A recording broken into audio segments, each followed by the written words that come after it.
ഒരുപാട് ദൂരം നടക്കും അങ്ങനെയൊക്കെ ആയിരുന്നു. പക്ഷേ ഇപ്പോൾ ശരിക്കും ഒരു ദുരിതഭൂമിയിൽ ചെന്ന പോലത്തെ ഒരു അവസ്ഥയാണ് എനിക്ക് കണ്ടത്. അസ്സലാമു അലൈക്കും ഓൾ.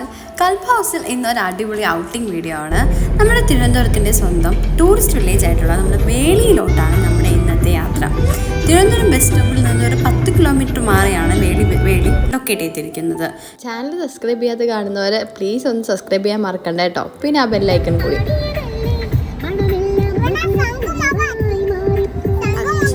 റൂട്ടിലൂടെ കയറി നമ്മൾ വെട്ടുകാട് പള്ളിയെല്ലാം കഴിഞ്ഞ് വേണം വേളിയിലോട്ടെത്താൻ. ഇതാണ് നമ്മൾ വെട്ടുകാട് പള്ളി.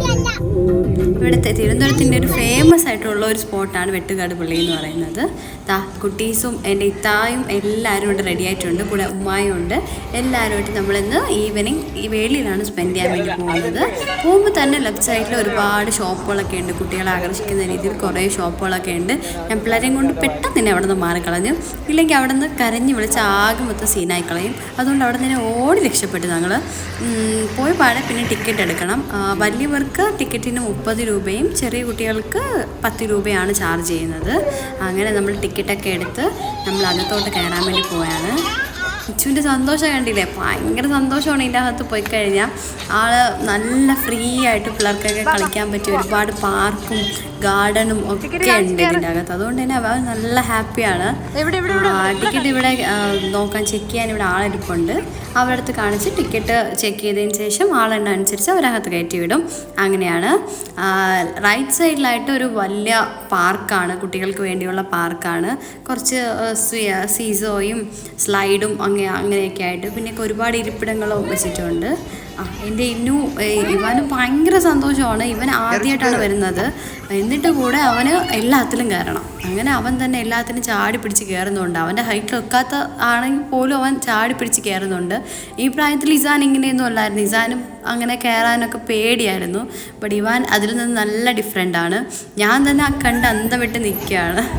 എന്താ നടക്കുന്നതെന്ന്. നമുക്ക് എന്തൊക്കെയാവും കാണിക്കുന്നതെന്നുണ്ടില്ലേ? തിരിഞ്ഞും മറിഞ്ഞും ഒക്കെ ചറവുന്നുണ്ട്. പിള്ളേർ നന്നായിട്ട് എൻജോയ് ചെയ്യുന്നുണ്ട്.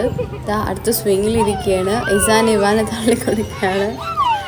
നല്ലതായിട്ട് എൻജോയ് ചെയ്യുന്നുണ്ട് അവർ.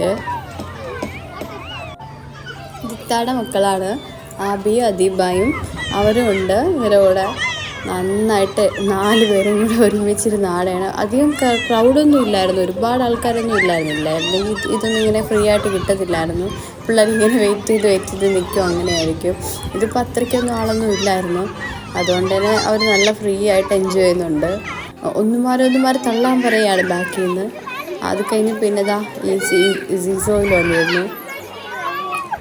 ഇന്നുൻ്റെ സന്തോഷം കണ്ടില്ലേ? അപ്പോഴേക്കും കാക്ക ചായയും മേടിച്ചുകൊണ്ട് വന്നു.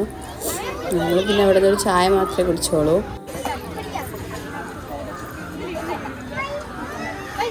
ഞാൻ നല്ല ബിസിയാണ്. കാരണം ഇവരെ ബാക്കിൽ നിന്ന് നടക്കുന്ന തന്നെ എൻ്റെ മെയിൻ ജോലി.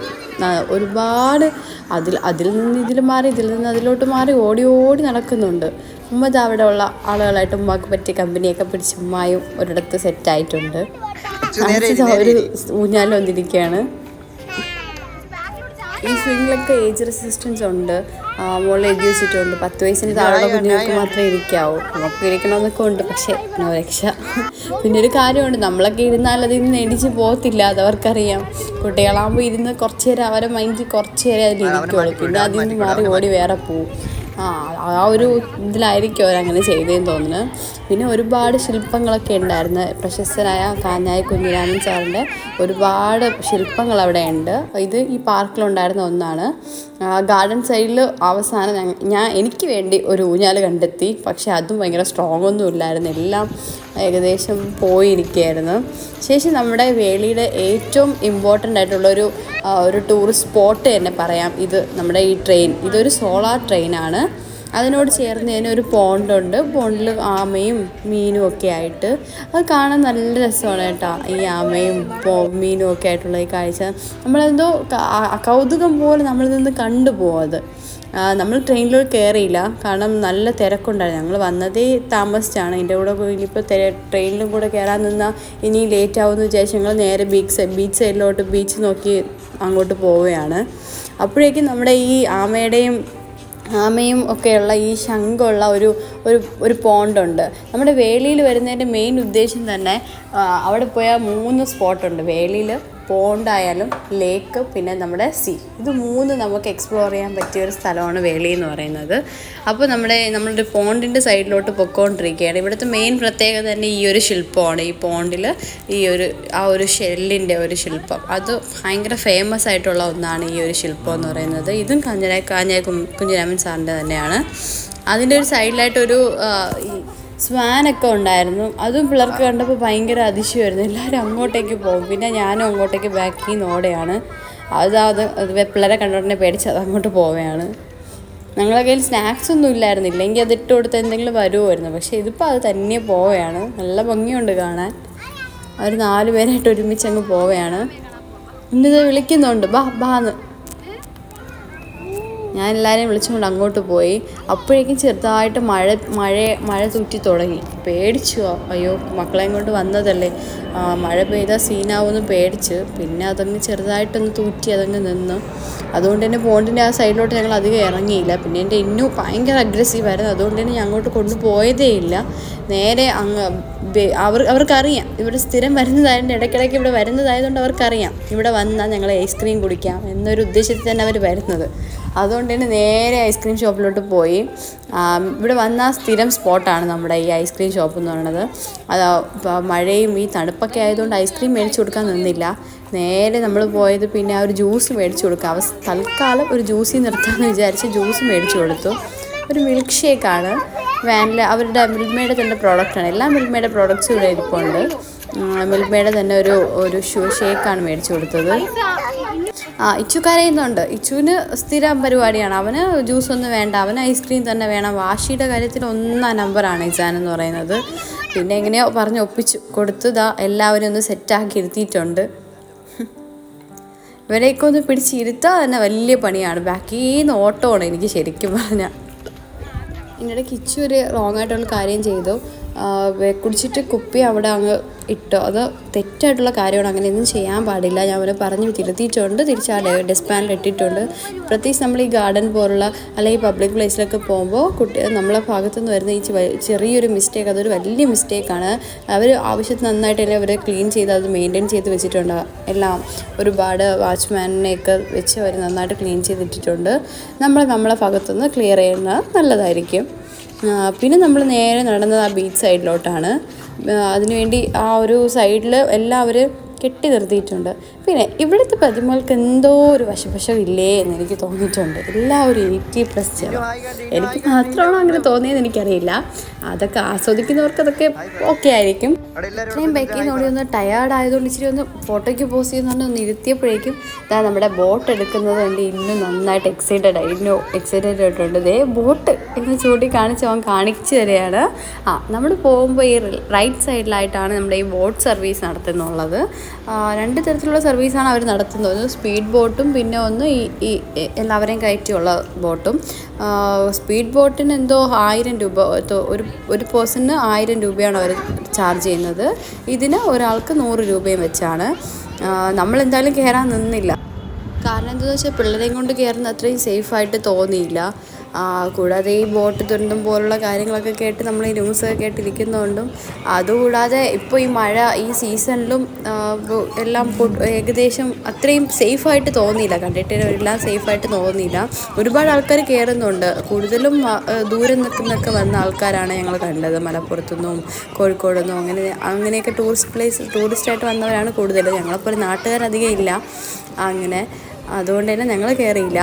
പക്ഷേ കയറണമെന്നൊക്കെ എനിക്കുണ്ടായിരുന്നു. പക്ഷേ എനിക്ക് പറഞ്ഞാൽ ഒട്ടും വേണ്ട, കാരണം ഒട്ടും സേഫും അല്ല, നമ്മുടെ മക്കളെ കൊണ്ട് ഒട്ടും കയറാൻ പറ്റത്തുമില്ല. അങ്ങനെയാണ്. അതിനുശേഷം നമ്മൾ പിന്നെ നേരെ ആ സൈഡിലോട്ട്, ഇത് ലേക്കാണ്, വേളിയുടെ തന്നെ അടുത്ത സ്പോട്ടായിട്ട് നമ്മളുള്ള ലേക്കാണ്. ലേക്കിൻ്റെ ഫ്രണ്ടിലാണ് ഈ ബോട്ട് സർവീസസ് ഇവർ നടത്തുന്നത്. ശരിക്കും ഇവിടെ അടിപൊളിയാണ്, സൂപ്പർ വൈബാണ്, പറഞ്ഞാൽ പറ്റൂല. കാരണം ആ ഒരു കാറ്റും പിന്നെ ഇടയ്ക്കിടയ്ക്ക് ഈ ബോട്ടിൻ്റെ സർവീസ്, മുമ്പ് ഈ സ്പീഡ് ബോട്ടിൻ്റെ സർവീസ് ഉണ്ടായിരുന്നു ഞങ്ങൾ വരുമ്പോഴൊക്കെ. ഇപ്പോൾ ഒരു മാറ്റി വെച്ചിരിക്കുകയാണെന്നുകൊണ്ട്, കൂടാതെ കടൽക്ഷോഭത്തിൻ്റെ പ്രശ്നമുണ്ട്, അതുകൊണ്ടൊക്കെ അവർ ആ സ്പീഡ് ബോട്ട് നിർത്തി വെച്ചിരിക്കുകയാണ്. ഇല്ലെങ്കിൽ അതിൻ്റെ ഒരു സൗണ്ട്, നമ്മളിങ്ങനെ ഇരിക്കുമ്പോഴേക്കും ആ ഒരു സ്പീഡ് ബോട്ട് വരുന്നത് ഇന്നു ആന കളിക്കാൻ തുടങ്ങിയിട്ടുണ്ട്. അവർ ഫ്രീ ആണ്, അവർ ഫുള്ളായിട്ട് അവരുടെ ലോകത്താണ്, അവരങ്ങ് എൻജോയ് ചെയ്യാണ്. അടുത്ത അതിന് ശേഷം ഇതിനോട് ചേർന്ന് തന്നെ ഒരു ഗാർഡനും ഒരു പാർക്ക് ഏരിയയും കൂടെ ഉണ്ട് ഇതിൻ്റെ പുറകുവശത്ത്. എല്ലായിടത്തൊന്നും ഓടി ചെന്നില്ല, അവരങ്ങ് പോകുന്ന സ്ഥലത്തൊക്കെ ഞങ്ങൾ ബാക്കിൽ നിന്ന് പോകുന്നുണ്ട്. അതിനോട് ചേർന്ന് അവർ മരത്തിലൊരു ഊഞ്ഞാലൊക്കെ ഇട്ടിട്ടുണ്ട്.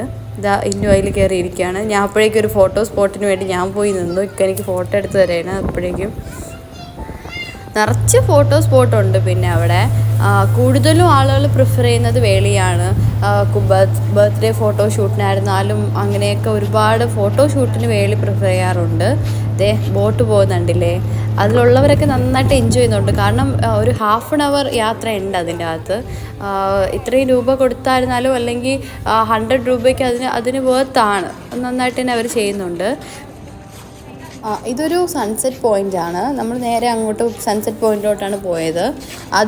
അതിന് ചേർത്ത് ഈ കായലിൻ്റെ മുകളിൽ തന്നെ ഒരു ഫ്ലോട്ടിംഗ് ഫ്ലോർ വെച്ചിട്ടുണ്ട്. ഇവൻറ്റ്സ് ഒക്കെ സെറ്റ് ചെയ്യാൻ വേണ്ടി എന്ന ഉദ്ദേശത്തിലാണെന്ന് തോന്നുന്നു. പക്ഷേ ഇപ്പോൾ അതെല്ലാം പോയിരിക്കുകയാണ്. ശരിക്കും കടൽക്ഷോഭമൊക്കെ വന്ന് വെളിയുടെ അവസ്ഥ തന്നെ മാറിയിരിക്കുകയാണ്. കണ്ടപ്പോൾ സങ്കടം തോന്നി. പിന്നെ ഒരു കഫേ ഉണ്ട് അവിടെ, കോഫി കഫേയാണ്. ആവശ്യമുള്ളവർക്ക് റെസ്റ്റോറൻറ്റിൽ കയറാം, അങ്ങനെയാണ്. ഞങ്ങൾ മുമ്പ് പോയപ്പോഴേക്കും അവിടെ നിന്ന് ഒരു കോഫി കുടിക്കുമായിരുന്നു, നല്ല കോഫിയായിരുന്നു. പിന്നെ നമ്മൾ നേരെ അങ്ങോട്ടാണ് പോവേണ്ടത്. പക്ഷേ ഇങ്ങോട്ട് വരാൻ ഒരു ഇഷ്ടമില്ല. അവൻ അവിടെ തന്നെ ഫ്രീ ആയിട്ട് കളിക്കുകയാണ്. വിളിച്ചാൽ പോലും വരില്ല, അവൻ തന്നെ നടന്നു വരാമെന്നാണ് പറയുന്നത്. അങ്ങനെ തന്നെ വരെയാണ്. വേറെയും ഒരുപാട് പ്രതിമകൾ ഇവിടെയും ഇവിടെയുണ്ട്.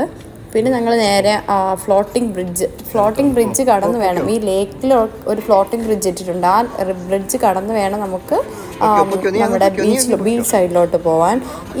ഇവിടുത്തെ മെയിൻ വേറൊരു അട്രാക്ഷൻ പോയിന്റ് തന്നെയാണ് ഈ ഫ്ലോട്ടിംഗ് ബ്രിഡ്ജ് എന്ന് പറയുന്നത്. ശരിക്കും നല്ല രസമാണ്.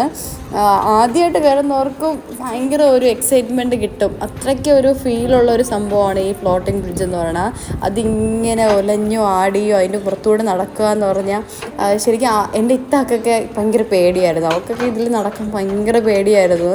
നമ്മളൊക്കെ നന്നായിട്ട് എൻജോയ് ചെയ്യും. കാരണം ആ ഒരു കാറ്റത്ത് ഇതിൻ്റെ ഈ ഒരു ആട്ടവും അതിലേക്ക് നടക്കുമ്പോൾ ആളുകൾ നിറച്ച ആളൊക്കെ പോകുമ്പോഴേക്കും നന്നായിട്ട് ആടും, അങ്ങനെയാണ്. ശേഷം നമുക്ക് അതിൻ്റെ ലെഫ്റ്റ് സൈഡിലായിട്ട് കുറച്ച് കോഫി ഷോപ്സ്, പിന്നെ ഇവിടെ ഒരു എയർഫോഴ്സിൻ്റെ ഒരു എയർക്രാഫ്റ്റ് വെച്ചിട്ടുണ്ട്. അതിനെക്കുറിച്ചുള്ള വിവരങ്ങൾ അതിൻ്റെ മലയാളത്തിലും ഇംഗ്ലീഷിലും ബോർഡ് വെച്ചിട്ടുണ്ട്. പിന്നെ അതിൻ്റെ മുകളിലൊക്കെ കളിച്ച് പിന്നെ നമ്മളൊരു മക്കളെ വെച്ച് ചെറിയൊരു റീലൊക്കെ ഷൂട്ട് ചെയ്ത് കണ്ടോ. ഫ്ലോട്ടിംഗ് ബ്രിഡ്ജിന് ചേർന്നുകൊണ്ട് തന്നെ ഈ ഫ്ലോട്ടിംഗ് ഒരു പാലവും കൂടെ ട്രെയിൻ പാലവും കൂടെ അവർ വെച്ചിട്ടുണ്ട്. ഈ ട്രെയിൻ അങ്ങോട്ടും കൂടെ പോകും. ഈ ഗാർഡൻ ഏരിയയിൽ നിന്ന് നേരെ ബീച്ച് സൈഡിലോട്ടും പോവും ഈ ട്രെയിന്. ശരിക്കും ഈ ട്രെയിനിൽ കയറുന്നത് നല്ലൊരു വർത്തായിട്ടുള്ള കാര്യമാണ്. കാരണം നമ്മുടെ ഈ വേളി ഫുള്ളായിട്ട് അവർ ചുറ്റി കാണിക്കും. അതിലെ യാത്രയും നല്ല രസമുള്ള യാത്രയാണ്. അതിൽ പോകാൻ പറ്റിയില്ല, എനിക്കത് നല്ല വിഷമമുണ്ട്. നല്ല രസമുള്ള ഒരു യാത്രയാണ് ട്രെയിൻ യാത്രയും പറഞ്ഞത്. പിന്നെ അതിനുശേഷം നമ്മുടെ ഈ ബീച്ച് സൈഡിലോട്ടാണ് പോയത്. അവിടെ കുറച്ച് ഗെയിംസ്, പിന്നെ ചെറുകിട കച്ചവടക്കാരുടെ ചെറിയ അവരുടെ ടോയ്സ്, അങ്ങനെയൊക്കെയുള്ള ചെറിയ കച്ചവടങ്ങളൊക്കെ അവിടെ വെച്ചിട്ടുണ്ടായിരുന്നു. ഞങ്ങൾ ഇതിലോ കയറി ഒന്നെറിഞ്ഞു. ഈ റിങ്, ഈ 10 രൂപയ്ക്ക് 6 റിങ് അങ്ങനെയായിരുന്നു. ഒന്നും കിട്ടിയില്ല, സന്തോഷമായി. പിന്നെ അതിനുശേഷം ഞങ്ങൾ നേരെ മുന്നോട്ട് നടന്ന് അവിടെ നിന്ന് മാങ്ങയും അതൊക്കെ വാങ്ങിച്ച് കഴിച്ച് പിന്നെ നമ്മുടെ ബീച്ച് നോക്കിയാണ് പോകുന്നത്. ബീച്ചിൽ കുറച്ച് നേരം ഇരിക്കാം. ശരിക്കും വീട്ടിൽ നിന്ന് ഇറങ്ങിയപ്പോഴേ ഇസാൻ പറഞ്ഞത് നമ്മൾ എവിടെ പോവാം, നമ്മൾ മണ്ണിൽ കളിക്കാൻ പോവാണ് എന്ന് പറഞ്ഞാണ് ഞങ്ങൾ വീട്ടിൽ നിന്ന് ഇറങ്ങിയത് തന്നെ. പക്ഷെ അവിടെ കണ്ട കാഴ്ച ശരിക്കും മനസ്സ് സങ്കടമായിപ്പോയി. കാരണം ഒന്നുമില്ല, നമ്മുടെ ബീച്ച് എന്ന് പറഞ്ഞാൽ അങ്ങ് ദൂരെ കിടക്കും. അവിടെ പോയി പട്ടം പറത്തും, പിന്നെ കുതിരയുടെ പുറത്ത് കയറും, ഒരുപാട് നേരം മണ്ണിലിരിക്കും, ഒരുപാട് ദൂരം നടക്കും, അങ്ങനെയൊക്കെ ആയിരുന്നു. പക്ഷേ ഇപ്പോൾ ശരിക്കും ഒരു ദുരിതഭൂമിയിൽ ചെന്ന പോലത്തെ ഒരു അവസ്ഥയാണ് എനിക്ക് കണ്ടത്. സങ്കടം വരും. കാരണം മരമൊക്കെ ഇടിഞ്ഞ് മരങ്ങളൊക്കെ ഇങ്ങനെ ഉലഞ്ഞ് പോയി. പിന്നെ ബീച്ചില്ല എന്ന് തന്നെ പറയാം. മണ്ണുള്ള ബീച്ചില്ല, ഫുൾ കടൽ കയറി കിടക്കുകയാണ്. കടലിലോട്ടൊന്നും പോകാൻ പോലും പറ്റത്തില്ല. അവരെല്ലാം കയറി കെട്ടി മറിച്ചിട്ടുണ്ട്. പിന്നെ ആ ഒരു എൻഡിൽ കുറച്ച് പാർക്കൊക്കെ വെച്ച് അവരങ്ങ് ഇരിക്കുകയാണ്. കുറച്ച് പാർക്കൊക്കെ ഉണ്ട്, കുട്ടികളെയൊക്കെ കയറ്റുന്നുണ്ട്. ഒരു റൈഡിന് 30 രൂപ വെച്ച് എന്തോ ചാർജ് ചെയ്താണ് അവർ റൈഡ് യൂസ് ചെയ്യുന്നത്. ഈ സൈഡൊക്കെ നല്ല വാസ്റ്റായിട്ട് കിടന്ന സ്ഥലങ്ങളായിരുന്നു. ഞങ്ങൾ എല്ലാ കാര്യങ്ങളെല്ലാം നമ്മൾ ഈ പട്ടം പറത്തുന്നതായിരുന്നാലും കുതിര ഓട്ടുന്നതായിരുന്നാലും എല്ലാം ഇവിടെയാണ് നടന്നുകൊണ്ടിരുന്നത്. ഇപ്പോൾ ഒന്നുമില്ല, മണ്ണേ ഇല്ല. ഫുള്ളായിട്ട് ആ ഒരു തിട്ടകളെല്ലാം ഫുള്ളായി കയറ് കെട്ടി മറിച്ചിട്ടുമുണ്ട്. ശരിക്കും അതൊരു ഭയങ്കര സങ്കടമായിരുന്നു കേട്ടോ, ആ ഒരു ഭാഗത്തോട്ട് പോകാൻ പറ്റാത്തത്. പകരം അവരിപ്പം എല്ലാം ഇവിടെ ഈ ഒരു ചെറിയൊരു സ്പേസിൽ വെച്ചാണ് ചെയ്യുന്നത്. അതിൽ കുറച്ച് ആൾക്കാരൊക്കെ കയറുന്നുമുണ്ട്. എന്നാലും അവരുടെ കാര്യം വലിയ ഇഷ്ടമാണ്. ഇതിപ്പോൾ വീക്കെൻഡ് ആയതുകൊണ്ട്, ഒരു സൺഡേ ആയതുകൊണ്ടാണ് ഇത്രയെങ്കിലും ആളുള്ളത്. ബാക്കിയുള്ള ദിവസത്തിൻ്റെ കാര്യം പിന്നെ പറയണ്ട. പിന്നെ അതാണെങ്കിൽ പോലും നമുക്ക് ഇപ്പോൾ കുറച്ച് അവിടെ നിന്ന് ഒരു റൈറ്റ് സൈഡിലോട്ട് മാറി ഒരു ഗാർഡൻ കുറച്ചുകൂടി ഇപ്പോൾ അവർ സെറ്റ് ചെയ്ത് വെച്ചിട്ടുണ്ട്. ഈ ട്രെയിൻ പോകുന്നതിൻ്റെ ഈ ഒരു റൈറ്റ് സൈഡിലായിട്ട് അതൊക്കെ ഷൂട്ട് ചെയ്യണമെന്നുണ്ടായിരുന്നു. കാരണം അവിടെ ഒരുപാട് ഫോട്ടോ സ്പോട്ടുകളുണ്ടായിരുന്നു. അവിടെ ഒരുപാട് പേര് ഫോട്ടോഷൂട്ട്സ് നടത്തുന്നുമുണ്ടായിരുന്നു. ബർത്ത്ഡേസ് ഷൂട്ടായിരുന്നാലും പിന്നെ സേവ് ദ ഡേറ്റ് പോലുള്ള ഇവൻറ്റ്സ് ആയിരുന്നാലും അതൊക്കെ അവരവിടെ ഷൂട്ടിംഗ് അവിടെ ബാക്ക് സൈഡിൽ നടക്കുന്നുണ്ടായിരുന്നു. അതിനെക്കുറിച്ച് പറയാൻ വേണ്ടി അപ്പോഴേക്കും ഫോണിലെ ചാർജൊക്കെ തീർന്നു. പിന്നെ നമ്മൾ അവിടുന്ന് കുറച്ച് മുമ്പെടുത്ത റീൽസാണ്. ഭയങ്കര പാടായിരുന്നു പിള്ളേരെ വെച്ച് എടുക്കാൻ. ഒരാൾ ഒരു സൈഡിൽ പിടിക്കും, വേറൊരാൾ ഒരു സൈഡിൽ കൂടെ പോകും. ഇവനെ കണ്ടുകൊണ്ടിരിക്കാൻ തന്നെ നല്ല രസമുണ്ടായിരുന്നു. പിന്നെ അവിടെ നിന്ന് കുറച്ച് നേരത്തെ അവിടെ നിന്ന് എടുത്തതാണ്. പിന്നെ നമ്മൾ കുറച്ച് ഫോട്ടോസൊക്കെ എടുത്ത്, ഇതൊക്കെ ഇക്കടെ ഫോണിൽ പിന്നെ എടുത്തതാണ്. നിറച്ച് ഫോട്ടോസ്പോട്ടൊക്കെ ഉണ്ടായിരുന്നു അവിടെ. അങ്ങനെ ഫോട്ടോസൊക്കെ എടുത്ത് പിന്നെ നമ്മൾ അവിടെ നിന്ന് ഇറങ്ങി IFC പോയി ഫുഡൊക്കെ കഴിച്ച്. നേരത്തെ പറഞ്ഞ ഫോട്ടോ സ്പോട്ടിൽ നിന്നൊക്കെ എടുത്ത ഫോട്ടോസാണിതൊക്കെ. നിറയെ ഫ്രെയിംസൊക്കെ അവിടെ ഉണ്ടായിരുന്നു. എല്ലാവരും പോയി എക്സ്പ്ലോർ ചെയ്യുക, പോയിട്ടില്ലാത്തവർ പോയി എക്സ്പ്ലോർ ചെയ്യുക. ഇതുപോലത്തെ വീഡിയോസുമായിട്ട് ഇനിയും വരുന്നതായിരിക്കും. ബൈ ഫ്രം കൽബ് ഹൗസ്.